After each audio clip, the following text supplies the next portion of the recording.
E estamos de volta, pessoal. Bem-vindos a 2025.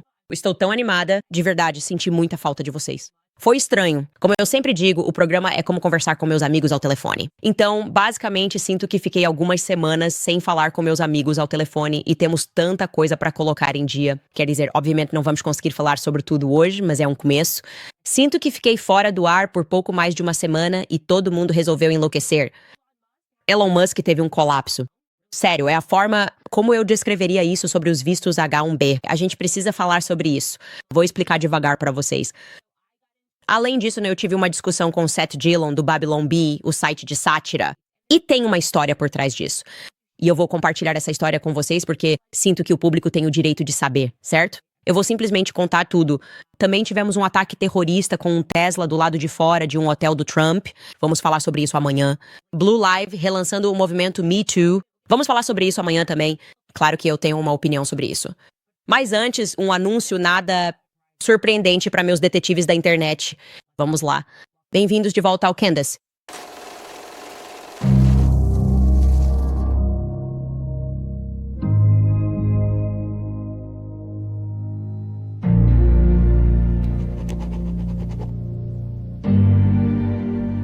Certo, pessoal? Sim, vocês me pegaram. Vocês descobriram. Eu estou grávida. De novo, ou ainda sinto que isso nem é mais um anúncio.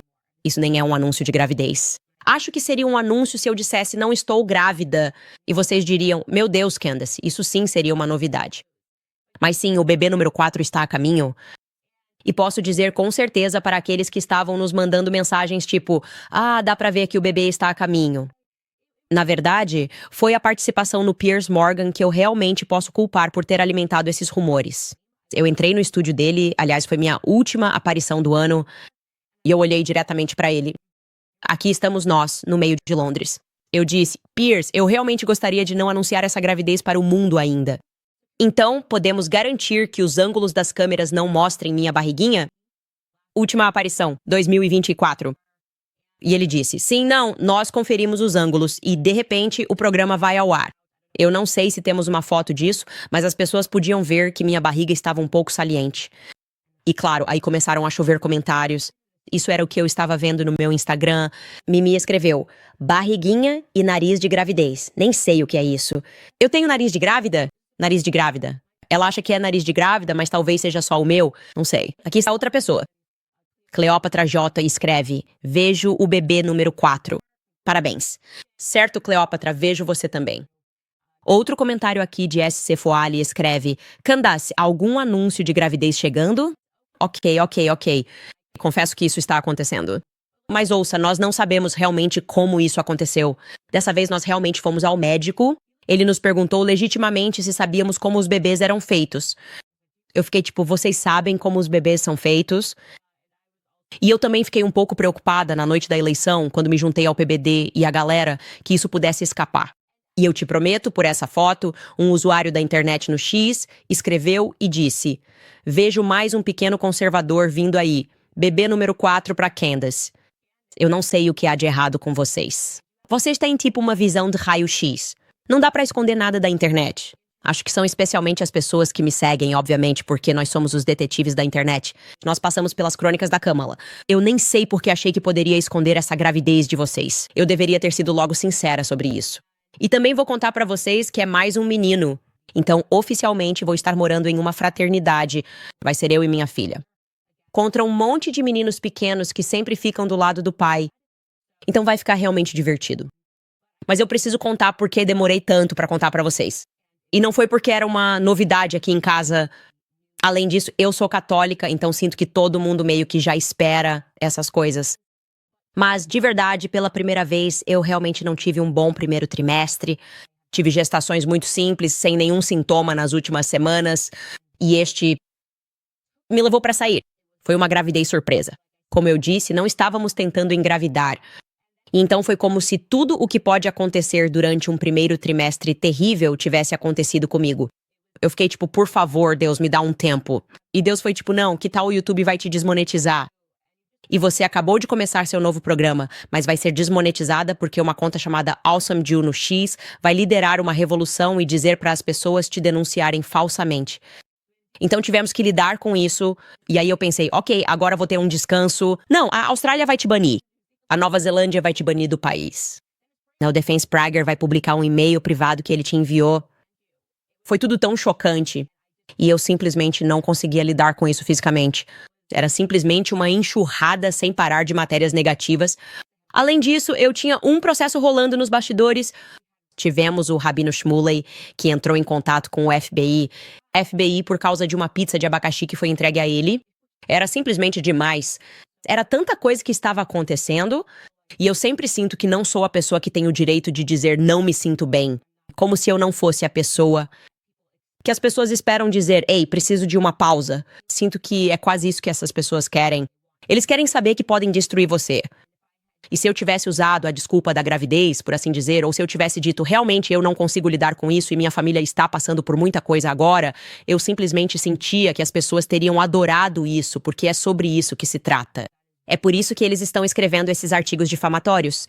É por isso que eles estão tentando descobrir qual é o seu verdadeiro ponto de ruptura. E foi muita coisa, não vou mentir. Foi muita coisa. Como eu disse, toda vez que pensávamos, ok, agora tem que ser o fim, não tem mais nada que 2024 possa jogar contra a gente. Nós nos surpreendemos, falamos cedo demais e algo mais estava à espreita, mas sabe de uma coisa? Nós superamos. E tenho vergonha de dizer que, de verdade, fiquei sobrecarregada quando descobri.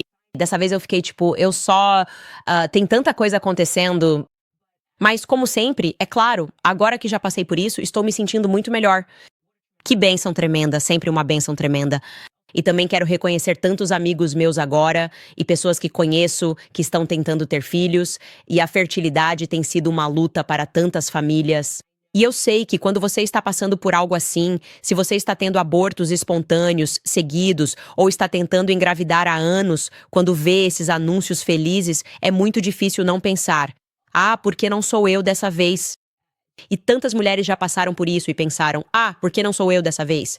Todo mundo ao meu redor está engravidando. Eu quero começar uma família. Deus te abençoará no momento certo. Não deixe que esses anúncios te desanimem. Eu só queria dizer isso porque, como eu disse, eu pessoalmente conheço tantas pessoas entrando neste ano que estão apenas esperando começar uma família. E isso é algo tão bonito. É bonito que as pessoas queiram começar famílias. Então eu queria apenas compartilhar essa notícia com vocês. E essa notícia é realmente ótima para meus fãs, porque vocês sabem o que isso realmente significa. Savage Candace está de volta. Aqui está de novo para vocês, no replay. Olá! O que você tem a dizer para os estudantes trans deste campus que se sentem ativamente vitimizados pela sua presença aqui hoje? A vida é difícil. Arrume um capacete, cara. Estou grávida demais para isso. Próxima pergunta. Sim, senhoras e senhores, estou oficialmente grávida demais para isso. Então, alguns de vocês talvez tenham notado que eu ando um pouco mais boca dura, eu diria, no X. E é por isso. Tem algo a ver comigo, com meu corpo. Eu conheço várias outras mulheres que podem se identificar. Quando estou grávida de um menino, eu fico um pouco mais agressiva perto do final. Eu não sei o que é. Pode ser só a testosterona do bebê, mas eu fico pronta para a batalha. Estou pronta para aprontar com meus amigos. E se você é meu amigo aí fora, está na hora de a gente aprontar e chamar as pessoas para a responsabilidade. Vou explicar imediatamente para vocês por que uma piada do Babylon Bee me irritou, mas antes quero falar de um dos nossos patrocinadores, Good Ranchers. Vocês sabem que eu adoro eles. Este episódio, quando você compra carne da Good Ranchers, você está apoiando diretamente fazendas e criadores locais nos Estados Unidos. E você ainda evita o caos das carnes importadas no supermercado? A Good Ranchers entrega carne de alta qualidade, 100% americana, na sua porta, para começar 2025 com melhores refeições e momentos melhores em casa. Acesse goodranchers.com e use meu código CANDICE para $25 de desconto, frete expresso grátis e carne moída, frango ou salmão grátis em todos os pedidos por um ano. Se a sua resolução para este ano inclui passar mais tempo com a família, gastar menos comendo fora e desfrutar de alimentos americanos de qualidade, visite goodranchers.com e use meu código CANDACE. goodranchers.com. Carne americana entregue na sua casa. Antes do Babylon Bee, vamos a Elon Musk. Fiquei chateada por não estar no ar quando tudo aconteceu, mas a história continua. Isso tem sido um grande debate. As pessoas estão se perguntando se Elon Musk está enlouquecendo, se não entregamos poder demais a ele ou se ele está muito próximo de Trump. Então, deixe-me explicar para o mundo inteiro o que está acontecendo, porque pode não estar claro. Normalmente, a maioria dos americanos nem sequer conhece os vários programas de visto que temos, porque por que você conheceria, a menos que seja casado com um estrangeiro, ou já tenha passado por isso, ou talvez esteja empregando pessoas? Isso não é algo sobre o qual a maioria das pessoas esteja bem informada, especialmente as pessoas no exterior. Ok. Então, o que é realmente engraçado sobre esse tópico é que quando me sentei com Piers Morgan, em dezembro, ele e eu não entramos em um debate, na verdade. Ele simplesmente me interrompeu e eu estava basicamente tentando dizer a ele: não acho que Elon Musk seja um super-herói. Agora, ele está no auge da sua carreira. Todo mundo o ama. Todo mundo o idolatrava antes mesmo de seu visto H-1B expirar. E eu sempre senti um certo receio. Então, vou mostrar para vocês um trecho rápido de mim e Piers Morgan discutindo sobre Elon Musk. Eu me pergunto se não estamos atribuindo o heroísmo demais ao Elon Musk só porque ele fez essa coisa incrível de ter libertado o passarinho. Acho que ele realmente pode ser um super-herói. E então ele meio que começou um discurso sobre por que achava que ele era um super-herói. E eu estava tentando rebater, mas ele meio que me cortou. E agora conseguimos falar sobre isso com mais profundidade, né, no programa dele, que acho que vai ao ar hoje à noite, porque fiz outra pequena participação. Mas o que eu ia dizer, e espero que as pessoas entendam isso da maneira certa, é que, de muitas formas, participamos da cultura de celebridades. Essa coisa que mais odiamos quando as pessoas simplesmente dizem: ah, eu adoro a música da Taylor Swift. Ela faz músicas incríveis. Eu acompanhei a carreira dela, e por isso vou seguir o conselho dela sobre em quem votar. Sinto que os conservadores meio que participaram dessa cultura quando se tratou do Elon Musk. E o que eu ia dizer é que nós realmente não sabemos no que o Elon Musk acredita. Nós não sabemos disso. Sabemos que ele é extraordinariamente rico. Sabemos que ele fez essa coisa maravilhosa de, entre aspas, libertar o passarinho, que talvez volte para a gaiola em breve. Mas nunca vimos alguém sentar e realmente descobrir qual é o objetivo final dele. E eu só tinha um pouco de reserva em relação ao Elon Musk, porque sou cristã, e tudo o que ele defende, pra mim, parece que ele faz parte da agenda transhumanista.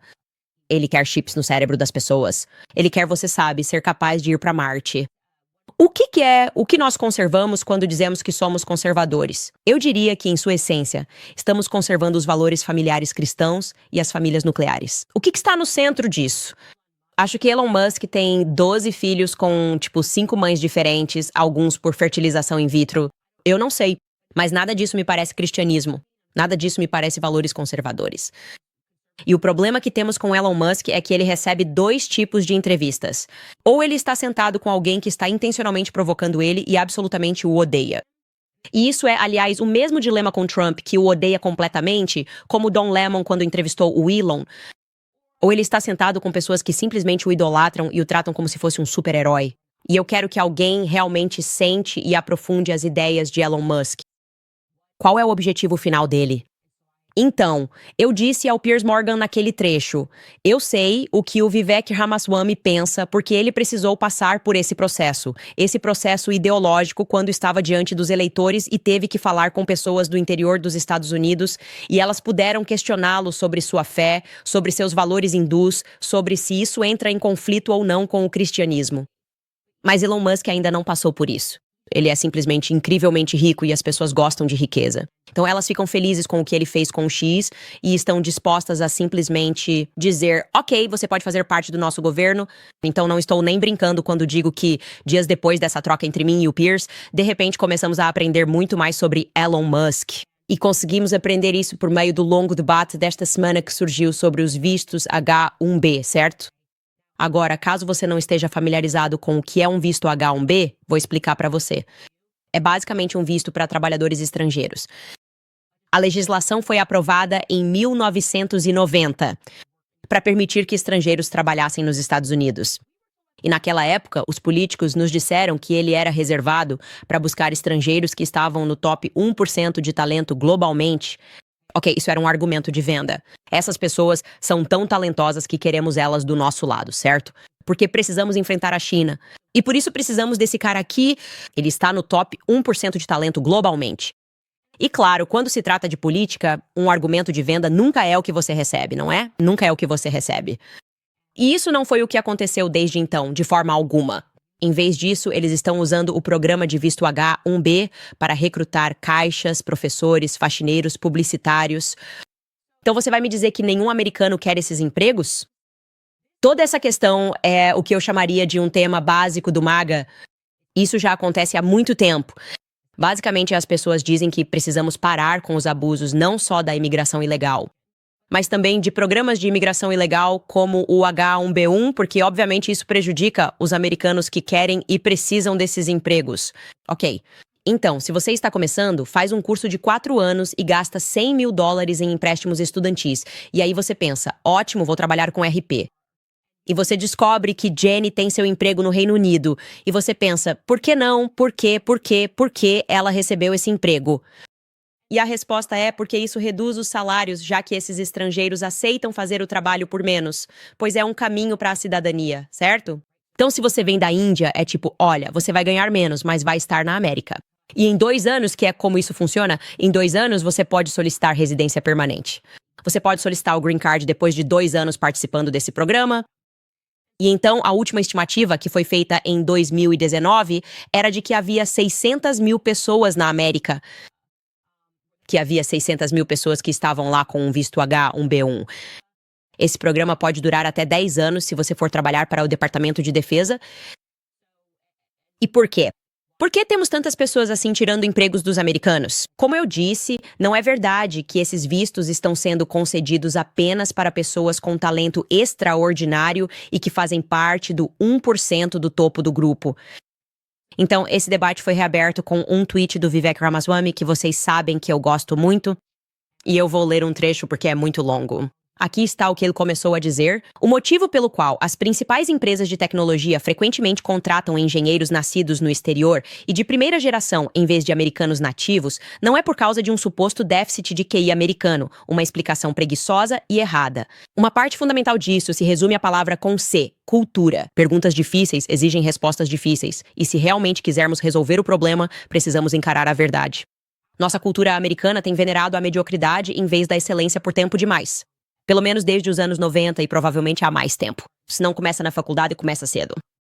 Uma cultura que celebra a rainha do baile em vez do campeão da Olimpíada de Matemática ou o atleta em vez do orador da turma não vai formar o melhor engenheiro. E assim continua, sem parar. Ele está explicando sobre a degradação da cultura americana, o que meio que leva a essa inevitabilidade.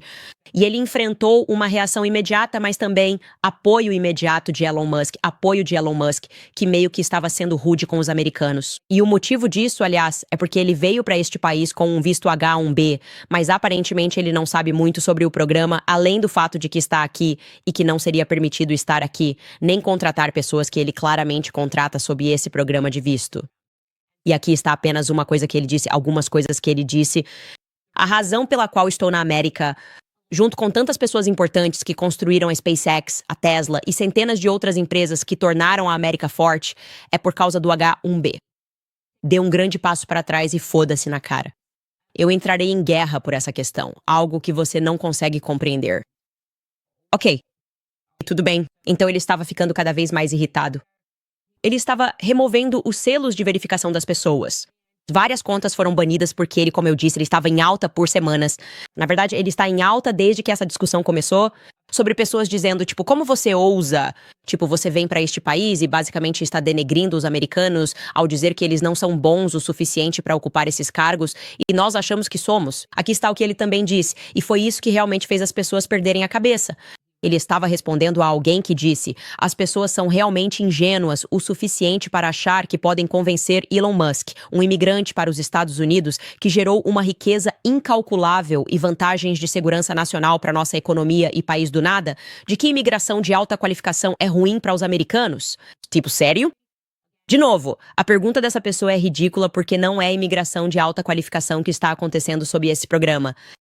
Enfim, Elon Musk responde a isso e diz: minha tolerância para subtards é limitada. Agora ele está fazendo aquele tipo de jogo da esquerda de ataques ad hominem, como se fôssemos burros, medíocres, vocês não entendem. E o que realmente está acontecendo aqui, e o que eu temo em relação a muitas pessoas, é que uma vez que você tem acesso ao tipo de riqueza que Elon Musk tem, uma vez que você se torna o homem mais rico do mundo, você nunca realmente precisa ouvir alguém te dizer não. Você pode simplesmente estar certo sobre tudo. Você pode se colocar em uma sala cheia de puxa-sacos que vão te dizer sim o tempo todo. É muito difícil para as pessoas nesse ambiente serem humildes, certo? Se humilhar e dizer, ok, o que estou deixando passar aqui? Porque eu não acho que todas essas pessoas estão com raiva porque não querem imigrantes neste país. Deixe-me realmente tentar aprender algo. É difícil ensinar alguém que acredita saber tudo. E eu sinto que Steve Bannon disse isso de uma forma tão enfática no programa dele. Obviamente ele está usando o mesmo tipo de linguagem que Elon Musk está usando, mas o que ele diz aqui é importante. Ouça só. Eu já disse muitas vezes que Elon veio e o dinheiro do Elon ajudou a organizar a base disso. Na mente de engenheiro dele, ele viu qual era o problema, assim como nós vimos. E ele apoiou isso. E por isso ele merece um lugar à mesa. Não há dúvida de que deveria. Eles são convertidos recentes e nós adoramos convertidos. Ora, eu sou católico. Nós costumávamos estar no ramo das conversões. Hoje em dia, nem tanto. Mal conseguimos manter o que temos. Mas antigamente, sabe, metade dos santos eram missionários. Nós amamos convertidos. Mas os convertidos sentam no fundo e estudam por anos e anos e anos para ter certeza de que entendem a fé, entendem as nuances da fé e entendem como podem internalizar a fé. Não venha aqui e suba ao púlpito na sua primeira semana aqui e comece a dar sermão nas pessoas sobre como as coisas vão ser. Se você fizer isso, nós vamos lá e vamos arrancar sua cara. Nós simplesmente vamos arrancar sua cara. Acho que estamos entrando nisso. Todo mundo tem muita coisa para fazer com rostos. Elon Musk, obviamente, você sabe, seja lá o que for com o seu próprio rosto. A questão é que, basicamente, Steve Bannon está dizendo, você está aqui, tem um lugar à mesa simplesmente por ser Elon Musk. Então, por que não tentar aprender? Sobre as preocupações do MAGA, porque o povo já estava aqui, o povo americano já estava aqui e tinha essas preocupações muito antes de você entrar nesse movimento America First. E eu acho que isso é justo. E acho que isso também está criando algumas alianças improváveis, aliás, porque Bernie Sanders aparentemente está nessa questão há 17 anos. Ele vem dizendo que o programa H1B tem sido abusado, e esse é um trecho que remonta a muito tempo, da época em que George Bush era presidente. Agora, para deixar claro, esse vídeo do Bernie Sanders, o áudio não está muito bom, então se você estiver só ouvindo, vai ter que aguentar um pouco o barulho. Mas esse trecho é de quando ele participou do programa do Lou Dobbs, o falecido Lou Dobbs da Fox News. E eles estão falando sobre anistia. Então, basicamente, ele está dizendo que o governo nos vendeu para os bilionários e que a pessoa que estava defendendo a migração legal e limitada naquela época e ainda defende é o Bill Gates, da Microsoft, ex-Microsoft. E ele diz que é porque eles fizeram esses acordos, eles querem mão de obra barata, e uma das formas é através da imigração ilegal e depois concedendo anistia para todo mundo, que é justamente o que eles estão discutindo. Mas então ele também faz uma crítica específica ao programa de visto H1B? Ouça o que Bernie Sanders disse há 17 anos. Quando a classe média deste país continua encolhendo, apesar de um enorme aumento na produtividade dos trabalhadores, a pobreza continua aumentando. Desde que Bush se tornou presidente, 5 milhões de americanos a mais caíram na pobreza, 6 milhões de americanos a mais perderam seu seguro de saúde. E a diferença entre os ricos e todos os outros está aumentando cada vez mais. Então, quando o presidente Bush diz a você como a economia está indo bem, o que ele está realmente dizendo é que os CEOs das grandes multinacionais estão indo muito bem. Está meio que ignorando a realidade econômica de todo o resto das pessoas. E isso nos leva à questão da imigração. Se a pobreza está aumentando e os salários estão caindo, não sei por que precisamos que milhões de pessoas venham para este país como trabalhadores estrangeiros que trabalharão por salários menores do que os dos trabalhadores americanos e farão com que os salários caiam ainda mais do que estão agora.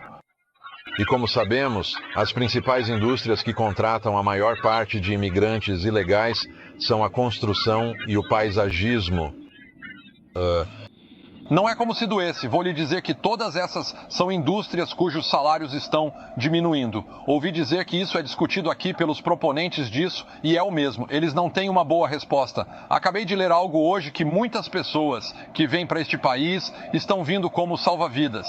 Acho que não conseguimos encontrar isso mesmo. Não conseguimos encontrar trabalhadores americanos para trabalhar como salva-vidas. E o programa Age H1B tem professores do ensino fundamental. Bem, sim.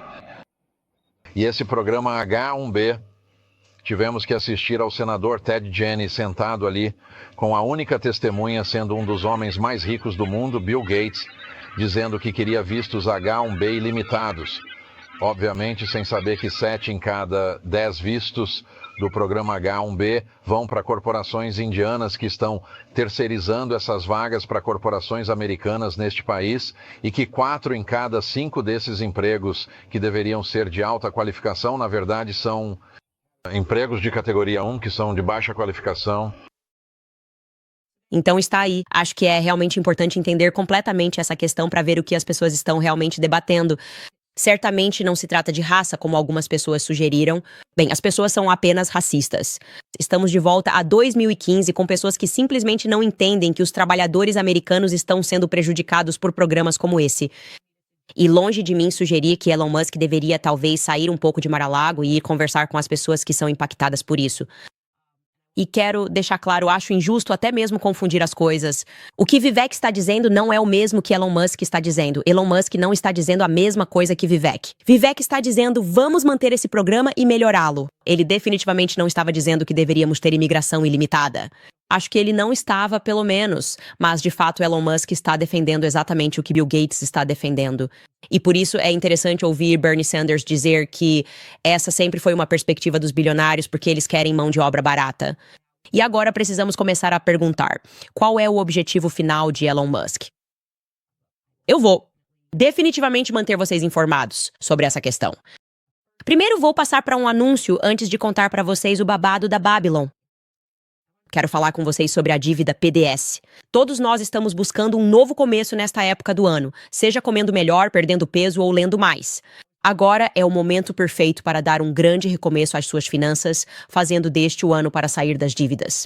O primeiro passo é entrar em contato com a PDS Debit para uma solução personalizada de dívida. Se você está fazendo pagamentos todos os meses na sua dívida e seus saldos não estão diminuindo, a PDS Debit tem soluções para você. Todos com 10 mil dólares americanos ou mais em dívidas elegíveis se qualificam e não é exigida a pontuação mínima de crédito. Crédito ruim e regular é aceito. Economize mais enquanto quita sua dívida em uma fração do tempo. A PDS Debit pode oferecer conselhos personalizados com base nas suas circunstâncias financeiras únicas. Eles consideram sua renda, despesas e o tipo de dívida que você possui para criar uma estratégia personalizada que funcione para você. Então faça deste ano o ano em que você assume o controle da sua dívida. Faça agora mesmo uma análise gratuita da sua dívida em pdsdebt.com/Candace. Leva apenas 30 segundos. Mais uma vez é pdsdebt.com/Candace, pdsdebt.com/Candace. Muito bem, eu contra Seth Dillon.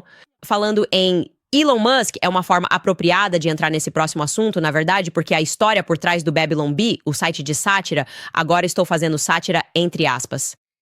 É que Seth Dillon, que estava comandando o Babylon Bee, comprou o Babylon Bee e publicou uma piada sobre transgeneridade. Acho que ele chamou talvez Ranchers Live de Homem do Ano ou algo assim. E quando Jack Dorsey estava no controle de X, isso fez com que ele fosse expulso ou bloqueado. Não tenho certeza de qual era a história ali. E foi nesse momento que Elon Musk disse, não quero viver num mundo em que não podemos contar piadas para a Babylon Bee. Ele entrou em contato com Seth Dillon. A próxima coisa que soubemos foi que Elon Musk estava comprando o Babylon Bee. E sim, é mais ou menos isso. E vou ser claro aqui. E desde então, obviamente, a Babylon Bee escreve muitos artigos sobre Elon Musk e todos eles são piadas. Mas todos são favoráveis a Elon Musk pelo motivo óbvio de que eles o adoram pelo que ele fez por eles e pela liberdade de expressão, realmente ajudando a colocar o site de sátiras Babylon Bee no mapa. Estou apenas mostrando para vocês algumas das coberturas sobre Elon Musk nos últimos anos em que isso aconteceu. Isso definitivamente não é tudo, mas você pode ver que essas piadas são super amigáveis. Elon Musk se preparando para levar 3 poços até a porta da Casa Branca para poder bater e dizer poço, poço, poço. Não é particularmente engraçado, mas está aí. Elon Musk compra o Reino Unido para estabelecer a liberdade de expressão lá. Elon Musk cai em pobreza extrema após uma única refeição no Live Guys.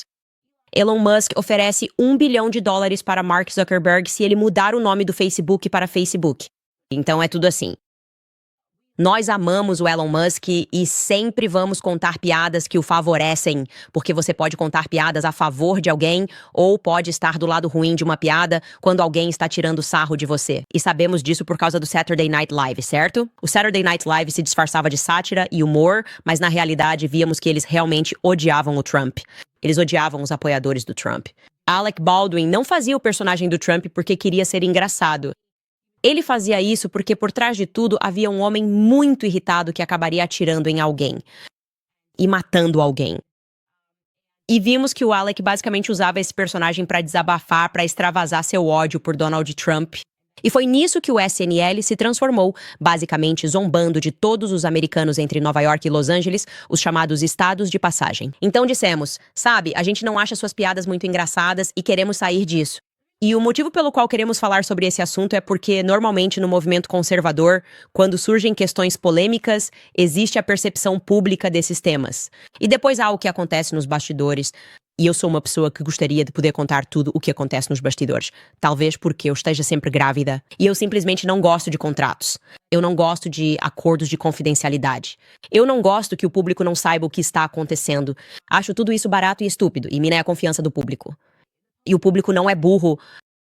Então é incrível que eu não tenha um acordo de confidencialidade com o Babylon Bee e eu realmente posso contar pra vocês o contexto disso. Então, superficialmente, o Babylon Bee tentou retratar como se eu tivesse ficado brava porque eles fizeram uma suposta piada sobre mim. Ok, então essa foi a piada que eles publicaram durante a semana do Natal, ou no dia antes do Natal, seja lá quando foi no site do Babylon Bee. Candace Owens, horrorizada ao descobrir que o Natal começou com o nascimento de um judeu. Objetivamente, pra mim, não é uma piada engraçada. Assim como, objetivamente, eu também não achei graça no Dave.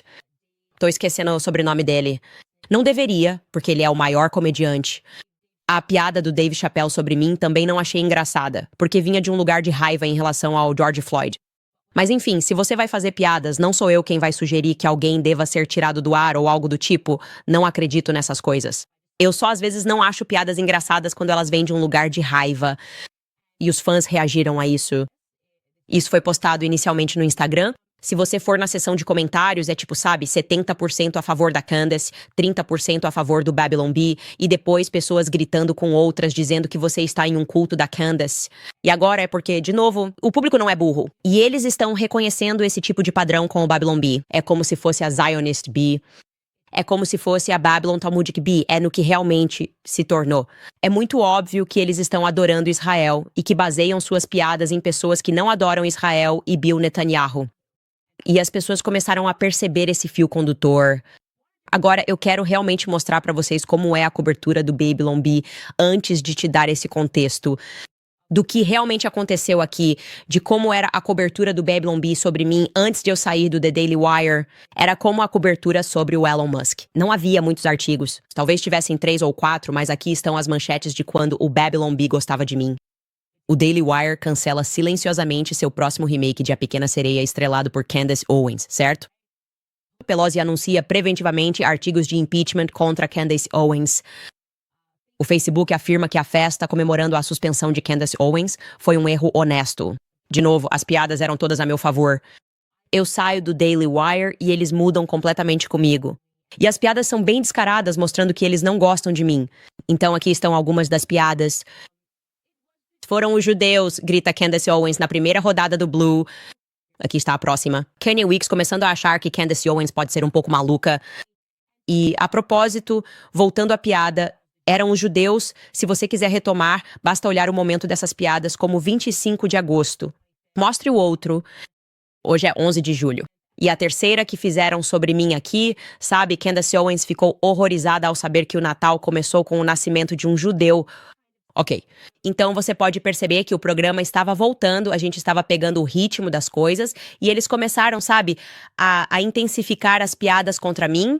Agora o Seth Dillon então postou isso, eu respondi e falei, ok, isso aqui obviamente não é uma piada. E ele postou isso no Twitter. Sim, a piada é que a Candace é obcecada por judeus. É engraçado porque é verdade. Isso já é verdade há muito tempo. Aparentemente isso só é verdade desde julho deste ano, quando eu saí do Daily Wire. Seria estranho se nunca tivéssemos feito piada sobre isso. Então ela provou que era verdade, ficando brava e dizendo que atacamos cristãos e nunca zombamos de judeus porque temos uma agenda secreta que ela quer expor. Teoria conspiratória sem sentido que deixou tudo ainda mais engraçado. Por trás de tudo isso está o nosso relacionamento pessoal, que sempre foi cordial e mutuamente respeitoso. Por que não deixo meus relacionamentos pessoais interferirem no nosso trabalho? O trabalho do nosso roteirista é zombar das coisas, assim como o dela é atacar ideias e narrativas que ela considera questionáveis. Ela ofende muitas pessoas, inclusive amigos dela. Eu sei que ela perdeu muitos por causa disso, e nós também. Falar a verdade causa isso. Mas não é uma conspiração nefasta, pelo menos não da nossa parte, e não pretendo saber as motivações de mais ninguém. O que não fazemos é convidar pessoas ofendidas por nossas piadas para nos dar sermão sobre por que esta não é considerada uma sátira válida. Isso é bobo, sério e improdutivo. Nenhum humorista tem interesse em dissecar suas piadas desse jeito.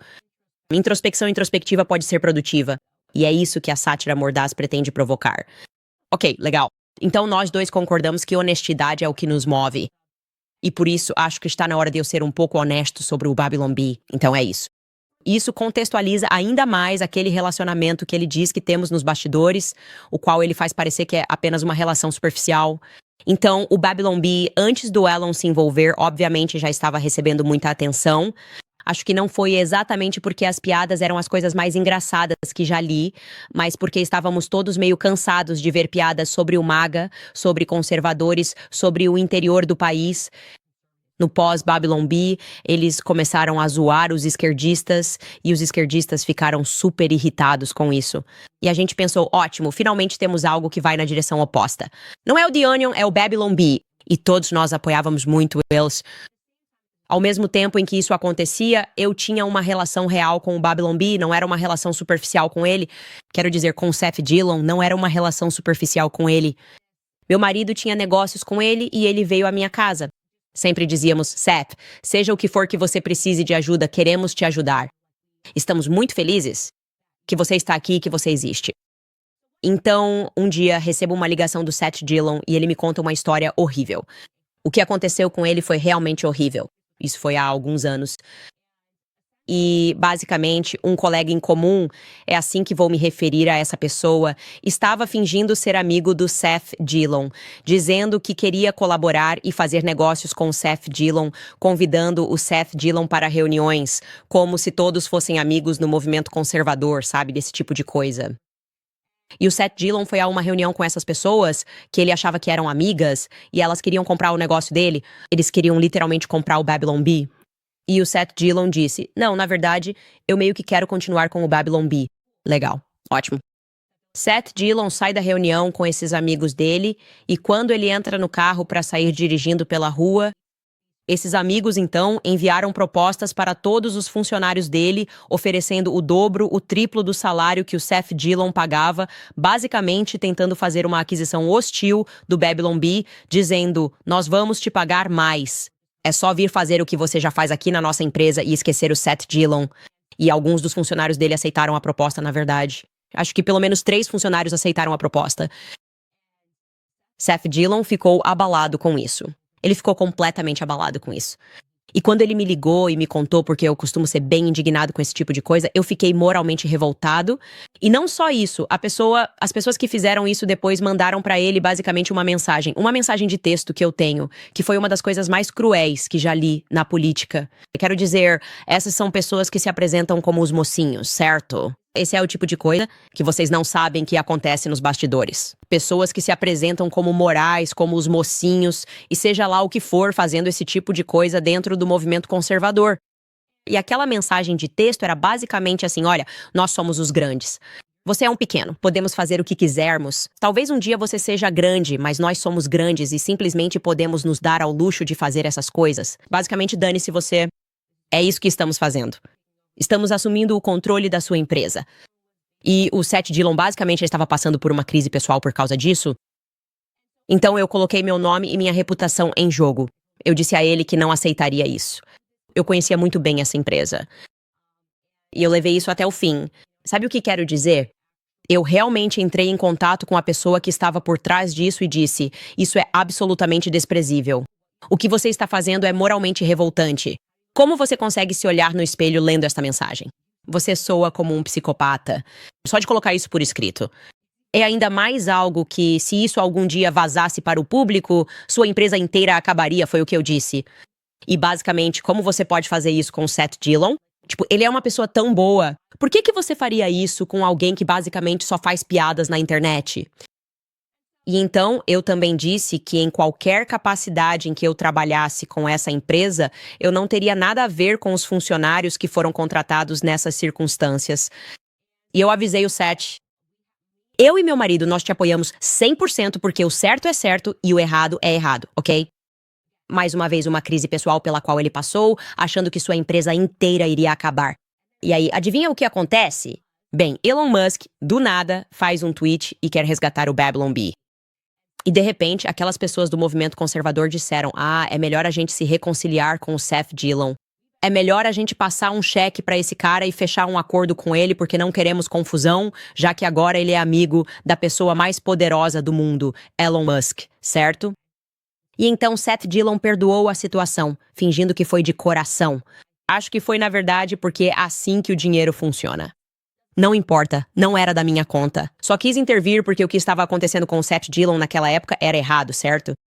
Então, avançando para agora, minha família passando pelo ano mais difícil, pelo momento mais difícil, e nós sentindo que fomos traídos por amigos. Eu perco meu emprego no The Daily Wire, e então Andrew Klavan faz um vídeo sobre Cristo é Rei.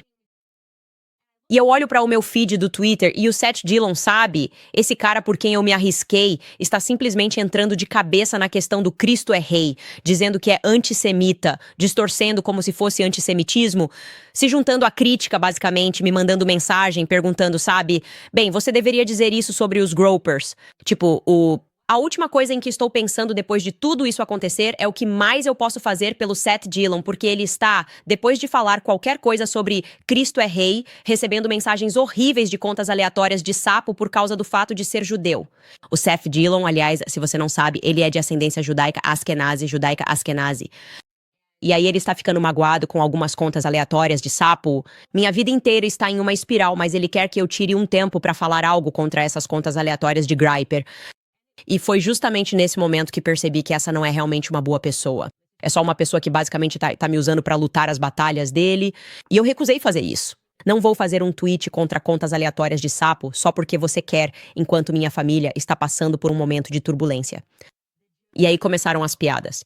As piadas contra a Candace começaram. E elas não pararam desde então. E quando o Seth diz que não faz piadas por raiva ou que não é por isso, que é tudo sátira e pra ser amigável, não é propaganda. Ele está mentindo pra você. Porque naquele dia, quando ele estava me pedindo pra fazer essas piadas ou pra fazer uma declaração ou atacar os gropers em nome dele, seja lá o que fosse, pra deixar claro que eu não estou alinhada com os gropers no Cristo é Rei, ele ficou tão irritado com aquelas contas de gropers que decidiu postar uma piada ou repostar uma piada que já tinha anos no site do Babylon Bee. Eu estava trocando mensagens com ele quando ele postou isso. Foi literalmente porque ele estava bravo. Com supremacistas brancos percebidos na internet, contas anônimas de trolls, contas Graper que ele postou essa piada. E é essa aqui. A raça branca deve manter nossa pureza genética, diz o homem endogâmico. Isso veio do Seth. Ele postou isso porque estava com raiva. Então não é uma piada, ok? O Babylon Bee não está postando essas coisas porque acha isso engraçado. Eles estão postando essas coisas porque, como ele diz, ele se considera verdadeiro. Eles estão postando essas coisas por causa de uma raiva percebida da pessoa que eles estão mirando em algumas circunstâncias, não em todas. Às vezes, as piadas deles sobre Nancy Pelosi são só engraçadas. Mas quando envolve raça, como brancos e judeus, fica claro que Seth Dillon se vê racialmente judeu, pois postou algo contra brancos quando ficou com raiva de supostos comentários anti-judeus. Então essa é a verdade. O Babylon Bee é dirigido por alguém que se vê como judeu racialmente, e é por isso que ele está bravo comigo por eu não servir ao Estado de Israel, o que eu me recuso a fazer.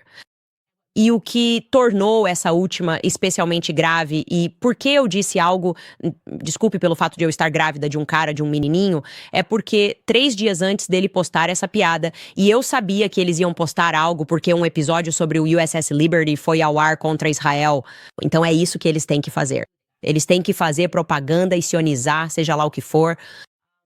Seth Dillon tinha me mandado uma mensagem e disse: olha, eu assisti O trecho, eu assisti a entrevista entre você e o George no seu programa, e eu queria basicamente dizer, agradecido, seja lá o que for, ele disse, foi uma mensagem muito legal, basicamente o que parecia ser um pedido de trégua. E eu disse pra ele, obviamente nós vimos todas as suas piadas. Foi doloroso que você fizesse isso quando minha família estava passando por tanta coisa este ano. Eu compartilhei com ele que tivemos um primeiro trimestre muito difícil.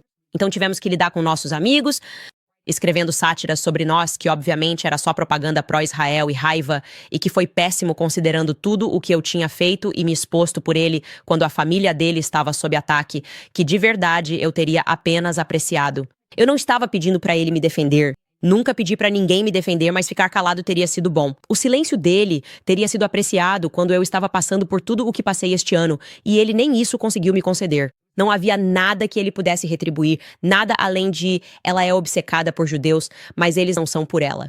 Ele nunca fez piada nenhuma sobre o Rabino Shmuley. Ele nunca fez piada nenhuma sobre a conta Awesome Jew, que foi a responsável por tudo o que aconteceu com a nossa perda de monetização no U2. O Rabino Shmuley passou 2 anos obcecado comigo, dizendo, nós vamos fazer você ser demitida. Nada disso foi engraçado para o Babylon Bee. Nada disso pareceu obsessivo para o Babylon Bee. Então, eu tuitei isso para o Seth Dillon, na verdade não tuitei, enviei isso para ele em uma mensagem sobre o que ele... Insinuação de que eu estou obcecada com os judeus em vez de simplesmente me defender. E eu nunca vou parar de me defender e de defender o meu nome. Eu escrevi essa mensagem de texto. Eu disse para o Seth, você achou que eu estava obcecada com pessoas negras quando fiz um documentário inteiro sobre a corrupção do BLM, além de dar cerca de 1000 entrevistas na mídia discutindo a toxicidade deles e visitar cerca de 500 campi universitários falando sobre a violência e a ideologia marxista deles? Porque o Babylon Bee me apoiava naquela época. As piadas eram a meu favor. Só estou me perguntando por que isso não te pareceu uma obsessão com pessoas negras, já que durou cerca de 4 anos. E o BLM não matou 18.000 crianças, mas eles foram violentos e, de fato, causaram bilhões de dólares em prejuízos. É quase como se você fosse um grande hipócrita que acha que Israel não pode ser criticado porque judeus vivem lá, assim como Al Sharpton não acredita que pessoas negras possam ser criticadas sem alegações infundadas de racismo. É por isso que eu te vejo como uma fraude.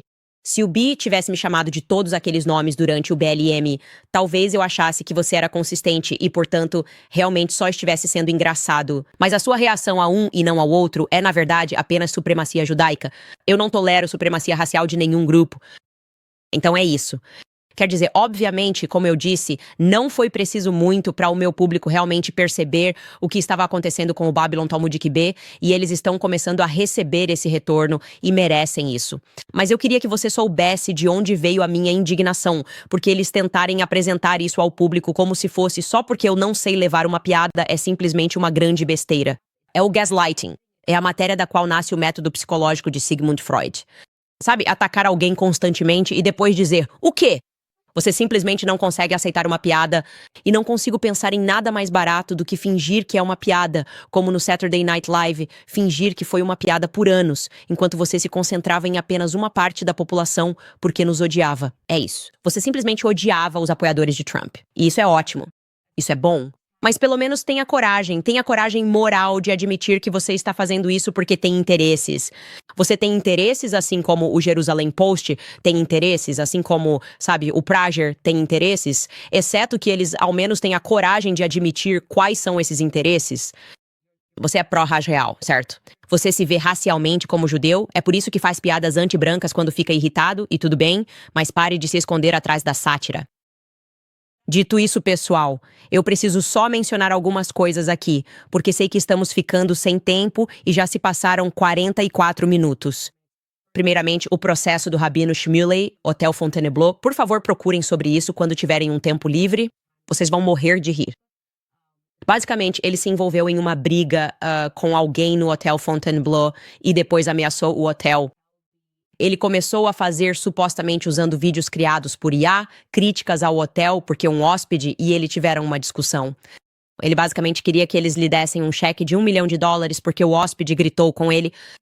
Ele comparou o Hotel Fontainebleau a colaboradores nazistas enquanto tentava o que os proprietários estão dizendo ser uma extorsão. O pobre Rabino Shmuley não percebeu que os donos do Hotel Fontainebleau são judeus. Então, tudo o que ele disse para mim, ele estava fazendo com o Hotel Fontainebleau, chamando-os de colaboradores nazistas, antissemitas online, usando vídeos de IA para atacá-los, tentando conseguir um cheque de $1 milhão nesse suposto shakedown, pelo menos de acordo com o processo. E acontece que eles são extremamente judeus. Como envolve a comunidade judaica, eles não estão aceitando isso. Eles estão processando diretamente o Rabino Shmuley. E eu espero que essa família vença. Sério, que Deus abençoe vocês. Eu não sei o sobrenome da família. Eu esqueci de anotar isso. Mas seja qual for a família que é dona do Fontainebleau, vocês estão na minha lista de heróis deste ano. Eu vou acompanhar esse processo. É incrível. É isso que ele faz. Ele difama, ele calunia.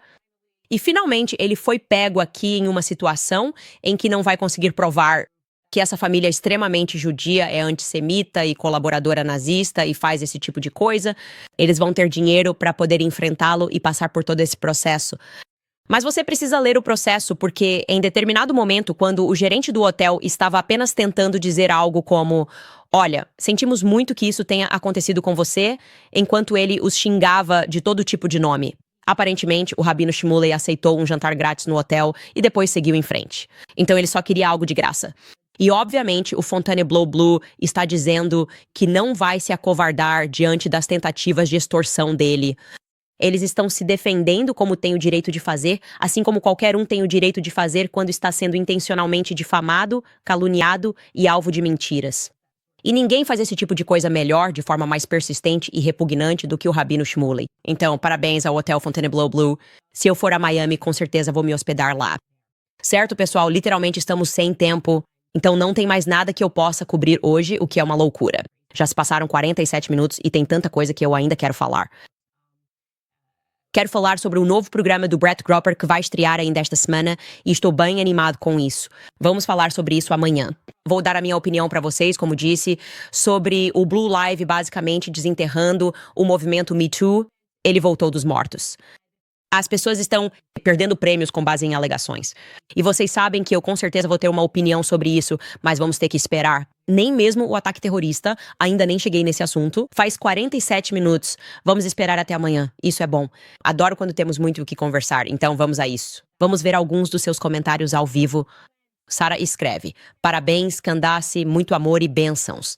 Sarah Jones escreve: mal posso esperar pela gangue Savage Hood Rat. Parabéns para você e sua família. Notícias fabulosas. Sinto muita falta de você. Sim, e a propósito. Agora estou olhando para a Baía da Babilônia porque tem algo estranho lá. Agora mesmo eu tenho uma vibe.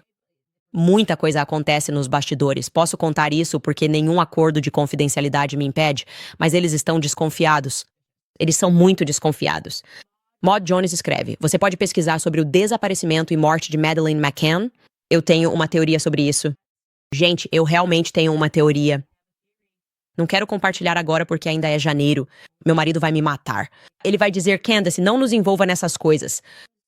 Ele não vai realmente me matar. Ele não pode me matar. Estou grávida de novo. Eu sempre digo pra ele: seja gentil com sua esposa grávida. Mesmo quando ele é gentil, eu digo: amor, seja gentil com sua esposa grávida. Ah, e pessoal, quero lembrar vocês sobre o 7 Weeks Offer. Eu amo a 7 Weeks Coffee porque é uma cafeteria pró-vida com a missão de financiar o movimento pró-vida, uma xícara por vez. O nome vem do fato de que com 7 semanas, um bebê tem o tamanho de um grão de café. Nesse período, o batimento cardíaco é detectável em ultrassom. Eles doam 10% das vendas para centros de gravidez, já tendo arrecadado mais de $750 mil e salvado milhares de vidas. Como sou exigente com o que consumo, escolhi este café. É livre de mofo e pesticidas, cultivado à sombra, de baixa acidez e orgânico. E tem mais. Assinando agora, você ganha uma colher de café gravada e 15% de desconto em todos os pedidos. Exclusivamente para meus ouvintes, se você acessar 7weekscoffee.com e usar o código Candace, você pode ter até 25% de desconto ao assinar. Você vai receber 25% de desconto ao assinar, perdão. Lembre-se, seu pedido vai ajudar diretamente a apoiar uma rede de mais de 1.000 organizações pró-vida em todos os Estados Unidos. Esse é o 7weekscoffee.com. E, novamente, você pode usar o código Candace no checkout. Certo, pessoal? Mais alguns comentários aqui. Escádico, ele escreve: o que está acontecendo com o Elon retweetando qualquer coisa e tudo mais? E as pessoas que ele retuita também, isso simplesmente me deixa desconfortável. Ele está constantemente retuitando Ian Miles Chong. Se você realmente quer olhar para alguém que as pessoas acreditam ser um agente chantageado, é o Ian Miles Chong. Ele teve que fugir de seu país de origem, a Malásia. Ele é estranhamente obcecado por política americana. Ele não é americano. Eu nem acho que ele já esteve aqui. Eu não sei. Ele nunca esteve na América e está sendo constantemente promovido por tantos neocons e pelo Elon Musk. Isso não faz o menor sentido. Alaska Dog Lady escreve: "Uau, Candace, eu já tive o usuário na minha vida. Só percebi depois, olhando pra trás, que toda vez que o telefone tocava, não era pra saber de mim ou como eu estava. Era porque ela precisava de algo de mim, não era uma amiga de verdade." Sim. E essa é realmente a história de Seth Dillon, do Babylon Bee, não é um amigo de verdade. Eu disse a ele que agora estamos em lados opostos e que não somos amigos. Tipo, vamos parar de fingir. Odeio o gaslighting, que isso tudo me deixa louco. Ah, sou só um cachorrinho. É como aquela cena específica do filme O Senhor dos Anéis. É assim que eu descrevo o Sapedil. Ele diz, meu anel, meu anel. E ele diz, ah, sou só um cachorrinho. Eu não fiz nada. Vocês sabem do que estou falando. Qual é o nome desse cara? Eu sei que um de vocês tem. Bill Bolseiro. Bill Bolseiro. Quando ele faz, E aí ele fica tipo, eu não sei o que estou fazendo. Já cansei disso. Já estou de saco cheio desse gaslighting freudiano, gente. Enfim, a propósito, meus produtores mandaram um recado. É a família Soffer, o presidente e CEO do Fought in Blue, que está processando o Shmuley. Jeffrey Soffer, você é um herói americano. Vou reservar o Fought in Blue Hotel. Defenda-se. É absurdo chamar uma família judia forte e uma família judia muito envolvida de antissemita e colaboradora nazista. Então você ganha o prêmio de herói do dia. Tudo bem, pessoal, é isso. Lembrando que você pode apoiar esse show porque ainda somos desmonetizados no YouTube acessando candace.locals.com. E muitos de vocês já se inscreveram, por isso não precisamos nos preocupar tanto com todos esses ataques quando eles acontecem. É um novo ano e vamos ter alguns grandes anúncios. Vai ser um programa muito, muito, muito grande este ano. Eu vou ser atacada sem parar, mas prometo a vocês que não pretendo segurar a língua. Só vai ficar mais agressivo, porque é isso que meninos fazem quando estão no útero da mãe. Eles estão apenas inventando. Seja agressivo. Certo, pessoal? Vejo vocês amanhã.